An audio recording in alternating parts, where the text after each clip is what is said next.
If we kind of look at the two extremes of anger, either we let it all hang out, explosive anger, or we kind of keep it all tucked inside and hide it as much as possible. And neither of those extremes are healthy. And it's you and me, babe, whatever comes. Knowing bigger hands are holding ours, and the greatest days are ahead of us. Growing in love, learning to be a better us.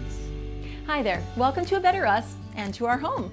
Quite often on the show, we talk about our different emotions and how we deal with them in marriage. And today we're talking about one particular emotion that we usually try to avoid unsuccessfully. We're talking about anger. We don't like to deal with anger because it's such a volatile emotion. And let's face it, life is easier when we don't wake the beast. And even talking about anger with our spouse sometimes can make us angry. We get our backs up and we get all defensive and we say, I don't have an anger issue. All the while, those closest to us are saying, yeah. Well, we're all on this journey to become a better us, and we need to talk about the hard issues too. Coming up, Dr. Grant Mullen is going to give us a fresh perspective on anger. And we'll chew on that in the kitchen with our kitchen couples. Also later, it's Just Us Girls time again with Dr. Mary, and she's going to give us practical ways that women can deal with anger in marriage. So stay with us, this is going to be good.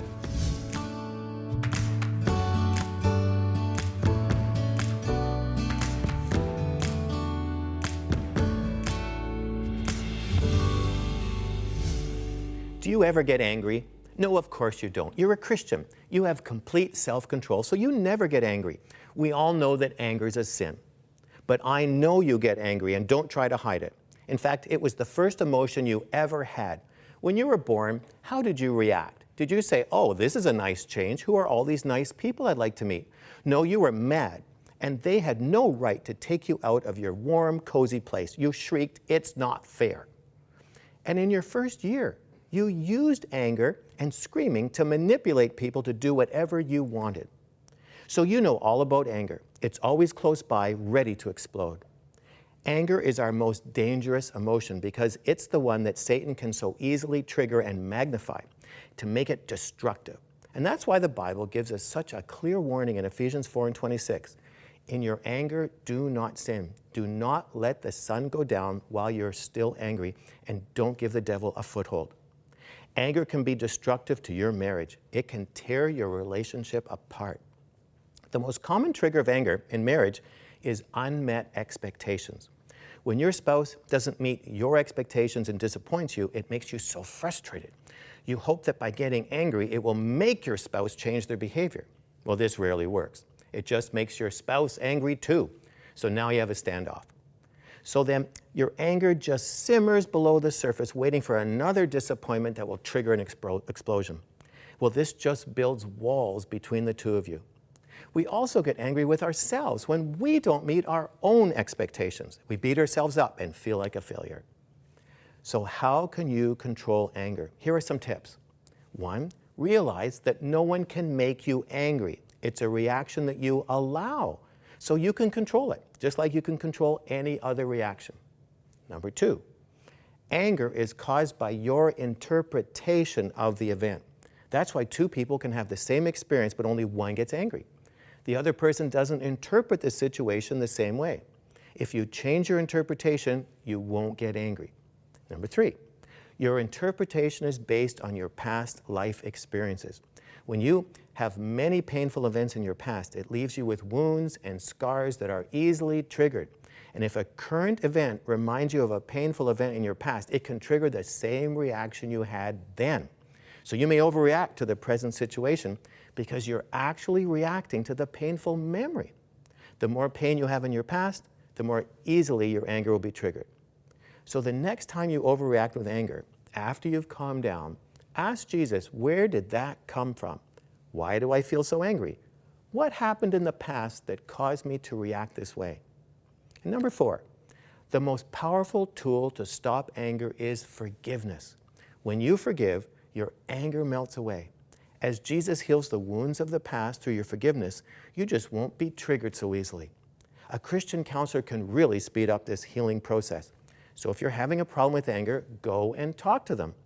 And here's a great way to get closer to your spouse and prevent anger. Every day, pray out loud with your spouse, holding hands. It's hard to stay angry when you're coming together before God together daily. The closer you get to God, the closer you will get to each other. Don't let anger damage your marriage any longer. You need God's help to beat this, and He's waiting right now to help you.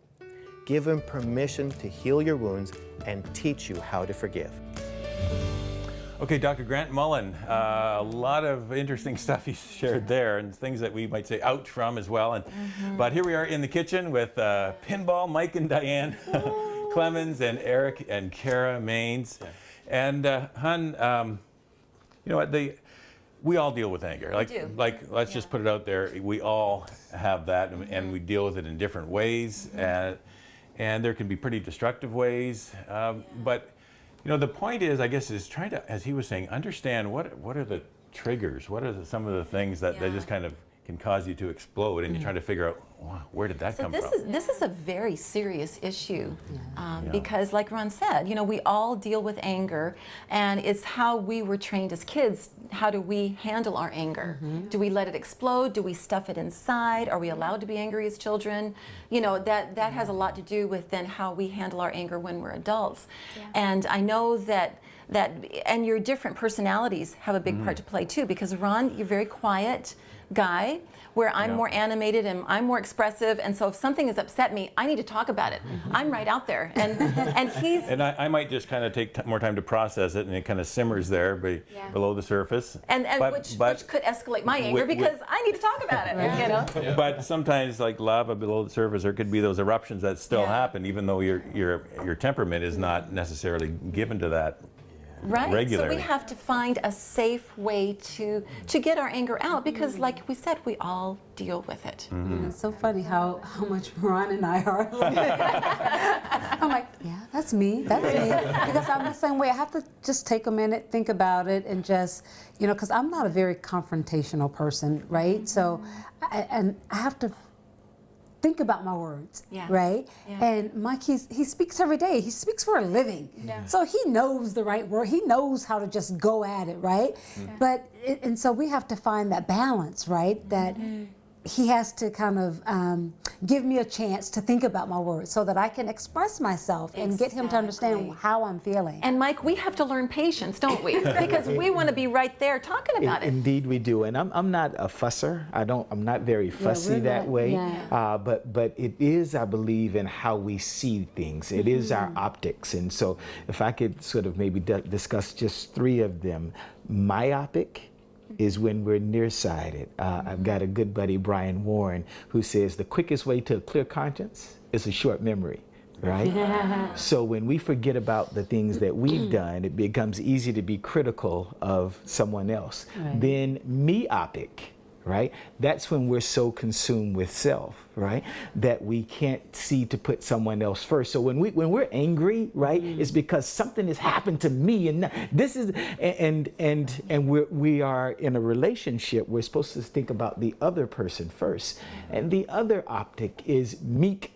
And meek is that thing that we are supposed to be, gentle, obedient, and so that revolves around our attitude. So the way we see things, our ego and our attitude, that I believe encompasses how we control our anger. That's right? Good. That's good. Okay. Myopic, meopic, and meek-optic. Okay, I got to write that one down. That's good. Okay. When it comes to anger, so we got married in our third year of college, and I was living in a guy's dorm for the first few years of school before that. And so whenever I'd get angry in the guy's dorm, in the guy's setting, I would just throw one of the fellows across the room. and then it's just like, you know what, I feel a lot better. And so, but obviously I'm never gonna do that to my bride. And so I just had to kind of be like, okay, I'm angry right now, but I'm not gonna do anything. So let me just kind of breathe. What's going on here? And then kind of just internalize it and then talk about it later. I find him, he's very steady. He just, regardless of the situation, regardless of what just happened, he's just very steady and he needs some time to think about it and process it, where I might have bottled up things for the last few months. Like I've let them go, and But then she doesn't forget them. but I don't. And then one time, whatever may trigger it, I just let it all out. And Eric's like, where is this coming from? This is just from so long ago. a list of just. Yeah. I'm like, that was 2 months ago. When was that? So I've had to learn how to just talk about it and not bottle it up, because I don't want that anger or offense to build up in our marriage. And I loved what he said about prayer. Prayer every day is an awesome way to keep anger and bitterness out of your out of your marriage. And not just praying, but holding hands. I Yeah. love how he said, hold hands Yes. and pray together out loud, Absolutely. right? Yes. Because it's that contact again, right? That physical contact that you need. And it is a process, not a destination, I tell you. And I say I'm not much of a fusser, but there was a time where I needed to be right. Right, so I needed to win the argument, and winning the argument I found cost too much. Yeah. That's Yeah. true. And if there's a winner and a loser in an argument, then actually you both lose because of the damage done into the relationship. And I like what Dr. Mullen said about if you need to, you have to deal with your anger. By the way, if people think, well, my anger issue is not that big of a deal. If you have an anger issue, everybody knows it. It's not, you can't hide it. Everybody knows you have an anger issue. But to get to the root of it is to look where you need to forgive. See where that pain has been and find that forgiving place and ask God to help you forgive whoever you need to forgive, so that anger isn't even in there anymore. There's no root Or of maybe, anger. as Dr. Mullen suggested, ask someone else for help, like a professional that knows, can kind of ask the right questions and go back. Maybe there's that past hurts that cause the triggers, and because you say, where did that come from? Well, let's get the right help that we need in order to dig that out a little bit, and then you realize then you can have more of that control of your emotions and of your anger, as he was saying. Exactly. All right. Yeah. This has been a good conversation. So stay tuned. There's a lot more Better Us coming up. Name it, tame it, claim it. This is my emotion. I can't keep projecting it on other people. You didn't make me angry. I chose to be angry. Hi, we hope you're enjoying the show. You know, our vision at A Better Us is to see every marriage become a loving union that creates a safe family haven, building a legacy of hope for future generations. That's why we feel it's so important to invest in marriage relationships through producing a new episode of A Better Us every week. Absolutely. If you feel as we do that marriages are worth investing in, then please consider joining us as a member of A Better Us with a monthly donation of $25. You'll be making a big difference in lives and families, and we'll send you 2 of our special mugs, the mugs that you see our kitchen couples using each program. Absolutely. And be sure to send us your mugshot selfie, and we'll post it on our Facebook page and on our website. Simply visit abetterus.tv and click donate to set up your automatic monthly giving. God bless you, and thank you so much for making this program possible and helping us strengthen marriages. So we can all become a better us.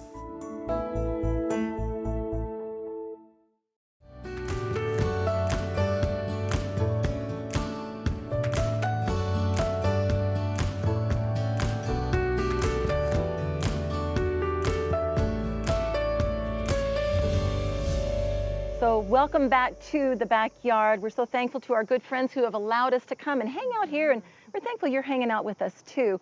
And also we have Diane and Kara and Danielle, and of course, Dr. Mary. Yes. Dr. Mary is a clinical psychologist. For over 25 years, she's been talking to couples and families and individuals about deep heart issues, and we're so thankful she's here with us to talk about some deep heart issues. Yes. Dr. Mary, today we're going to be talking about anger. Ooh. And everybody's like, oh boy. The tension just went up in this room.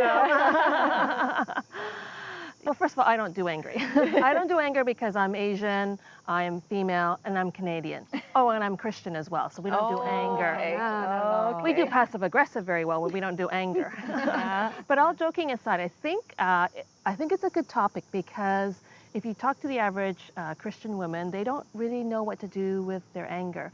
I know growing up, I was often chastised for shouting or saying anything that was even a little bit exuberant. I was always being taught to keep calm. And so I regularly got the message that being angry is bad, and actually it's probably a sin. And then when I saw other people being angry, it scared me. So then it was something that I really need to be avoiding as well. So like we just don't do anger. But the problem with that is anger is actually a God-given emotion. It's one of the signals that he gives us to be able to alert us to something's wrong, a boundary has been crossed and we need to address it, some injustice has happened that we need to deal with. In fact, some of the most amazing, world-changing ministries have come out of deep anger, right? Righteous anger. Yeah, well, Jesus was angry. Yeah. I mean, Jesus is who we all, strive to be like on a daily basis.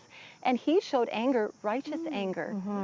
And so it's okay to, but this, like the Bible says, do not sin when you're angry. Yeah. And so where is the disconnect there? How can we be angry, and still, and not sin? If we kind of look at the two extremes of anger, either we let it all hang out, explosive anger, or we kind of keep it all tucked inside and hide it as much as possible. And neither of those extremes are healthy.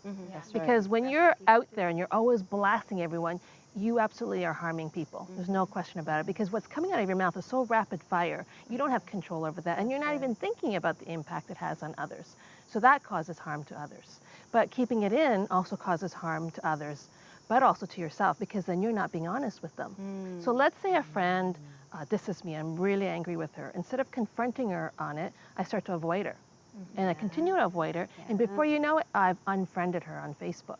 And she has no idea what she did, because I've not actually confronted her on it.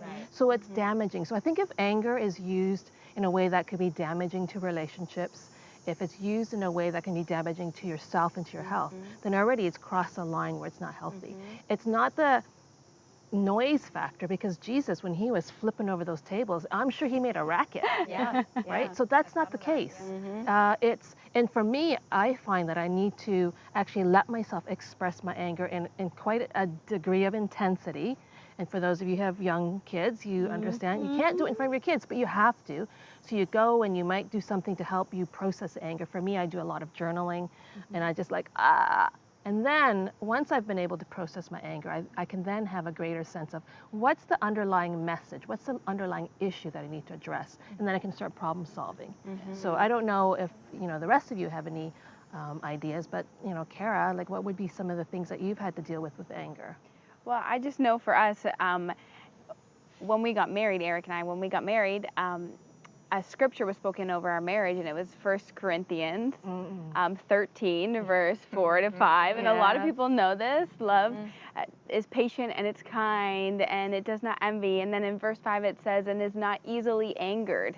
And I think so often it's so easy for us to speak that and say that and declare that. But then when it comes to our feelings and our actions, we haven't had our morning coffee, or if the kids are bugging us, or if something happened and you feel it really wasn't fair to you, it's easy to forget the things that we promised our spouse 4 years ago, 20 years ago, 30 years ago, because our feelings get so entangled in all of it, and we need to remember to take a step back and remind ourselves, just like we have to remind ourselves every day to spend time with God and to spend time with our spouse, that we need to remind ourselves of the vows and of the scripture that we speak over our lives and over our spouses, and remember that when we are angry, to make sure we don't sin, make sure that it's a righteous anger. Why are we angry? Instead of being angry because something happened that you didn't like, and now you're taking it out on your spouse, and that can cause harm. To know how to handle it, basically, is what you're saying. We're all going to experience anger, but how do we handle it? When I was growing up, I heard, the old phrase, children should be seen and not heard. I heard that many times when I was growing up. And I basically wasn't allowed to be angry. A child, you really have no reason to be angry, or your voice doesn't really count. And so I didn't know how to deal with anger. And so I would suppress it and keep it in, and because I didn't have a healthy outlet for it. So, as Ron and I got married and I had to to realize that it's okay to talk things out with him, that he's not gonna pounce on me and get angry with me. But I can show that things have hurt me or that I'm not happy about something. But like you said, know how to do it in love.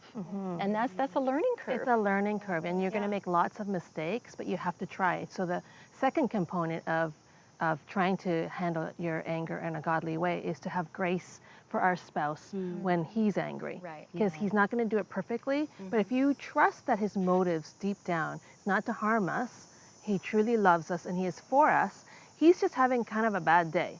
And yeah, I don't want that behavior to continue if it's a repetitive character flaw issue, but if he comes home and he's having a bad day and he kind of lets loose as a result, if I can give him some grace, I can actually help him calm down so that we can have a really great supportive conversation afterwards. So it's kind of the two. I kind of came up with this little quick rhyme because, you know, that's what I do. So name it, tame it, claim it, never shame it. Okay. Right? So like when you're feeling anger, it's such an intense, I like that. big emotion. You don't quite know what to do with it, but just start labeling it. I'm feeling angry. I'm feeling frustrated. And then taming it is not just saying, well, it's Diane's fault and it's Anne's fault. And it's like, okay, what happened that I'm feeling this anger, and just really trying to process it on an understanding level. Why do I feel angry? What needs to go on? And part of that also means now that I know that, how do I problem solve it? So name it, tame it, claim it. This is my emotion. I can't keep projecting it on other people. You didn't make me angry. I chose to be angry. And the final thing is never shame it. Is I know because I struggle with anger, I will readily feel ashamed. I will feel ashamed when I've lost my temper and I've been angry, that I start to feel really, really bad about myself. But it's an honest emotion, and often it's because there's a real issue that needs to be addressed. So that's my little quick tip. I like that. And if we don't address it, we just harbor, and it becomes bitterness, and then we have, it becomes the underlying issue where we're angry about something, about the socks being on the floor, but then it's something else, and so we have to be active forgivers. And I think when it comes to forgiving our spouse and being angry, we often I think of that tug of war game where the stronger, I was right, and we just want to hold on and hold on, but really we have to let go, and then we're the winner. We're both the winners when we can let go. And our children are watching us. Yeah. They're watching how we process our anger. Do we just erupt and get it out and then move on as if no one really noticed? And or do we bottle it up when we should be upset about something, and they're saying, but why aren't you? And so healthy conflict resolution. That's it. See that modeled. And to speak into seeing your parents and living by that. So I am married to Anne's son, Eric. This is my daughter in love. And one of our major discussions was how do we process anger and how do we process arguments, because we came from two different families and they process things very differently. And even in our dating world, we had to figure out what worked well for us, and what worked well for us might not be how our parents did it, or might not be how our friends did it. We needed to find a groove on how to process anger correctly for us that benefited us and that was healthy, and that was one of our top conversations. So it's so true. They do watch, and then we do discuss it. The kids are watching. I can tell you a story. So every so often, maybe once a month, I get a little more angry than I normally do, and we're at the table. Oh boy. And the kids are watching. I understand what you're saying. The kids are watching, and they notice Mommy's a little more impatient than normal, and so Daddy had to explain to them, once a month, Mommy is a little more impatient and emotional and perplexed. My oldest said, well, that sounds like it comes from the devil. And he said, you have no idea. So they are watching. Yeah. That's true. And we have to remember, too, that we can't keep count. Sometimes we get into these arguments and we just let things build and build and build, and then we want to keep count. Yeah. We have to realize that we can't keep count. Like love doesn't. Love keeps no record of it wrong. keeps no record of wrong. Like we can't keep building onto this and building onto that, because at some point you're going to explode, and it gets ugly. But it's right? also like you're throwing So gasoline on the anger, because you keep building and thinking about it and not forgetting, it just gets bigger and bigger. So instead of having the habit of just rehashing things until we feel like we've gotten them settled and out in the open, we need to get into the habit of just pouring on the grace of our spouse, just giving them grace, because then we'll find that they're going to start giving us grace too, because we need it too. Very true. So it goes back and forth. Very true. There are times I can think of when I was angry and Dan would say to me after, if I was that angry in that moment, you'd be All too over happy it. with me, especially in front of the kids. true. Yeah, we have to. I hate when they put that mirror I on know. us. I know. Don't use my words against me. Right? Exactly, exactly. Well, this has been a good conversation, and we're so glad that you've spent some time with us in this conversation too. Don't go anywhere. There's more Better Us to come.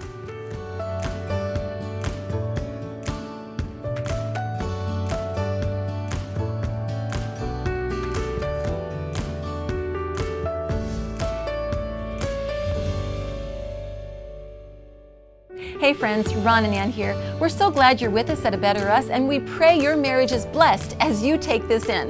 Be sure and hit that subscribe button if you haven't already, and enjoy this video.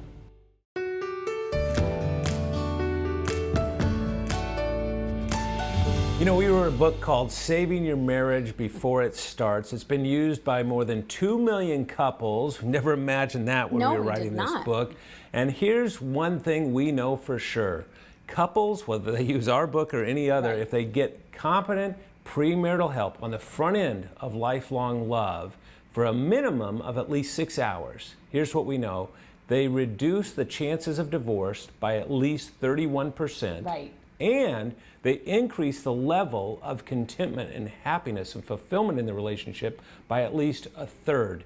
So if you're wondering, hey, does it pay off to have any kind of pre-marriage education? Yeah, Right. there's a huge payoff in that. Well, and what I would add to that is I can't imagine not choosing it because it's fun. What you're learning about is who you are, who your spouse is and will be in your marriage, and the uniquenesses of your connection.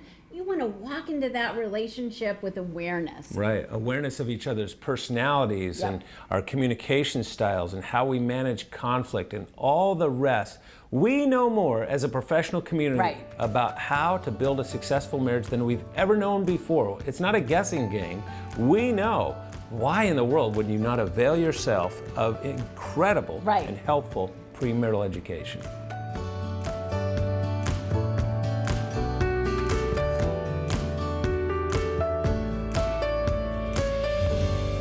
We've covered an important topic about something we all face in marriage, anger, and how we process it. Anger is a God-given emotion. And as Dr. Mary said, so often it's how we express our anger that's the problem and can deeply hurt those closest to us. And I like how Dr. Mullen said that when we react in anger, it's usually triggered by pain from our past that we haven't dealt with. Maybe for you, it's time to bring that pain to God and ask Him to bring the inner healing you really need. Which will likely include forgiveness. And that's not always easy, but it is the most powerful weapon you have against the destructive effects of anger.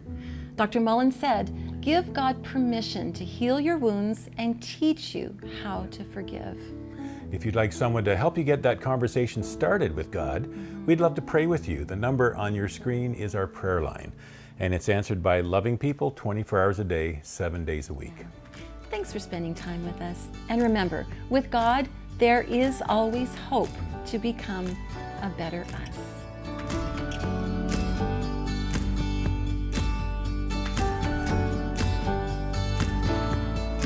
Friends, we really hope you're enjoying the marriage conversations here with A Better Us on our YouTube channel. We have hundreds of more helpful marriage videos designed to give you hope and tools to make your marriage better. And you can see just a few options we think you might like here and here.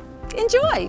Oh, and make sure you subscribe by clicking here so you don't miss out on all the great marriage help we have coming your way soon.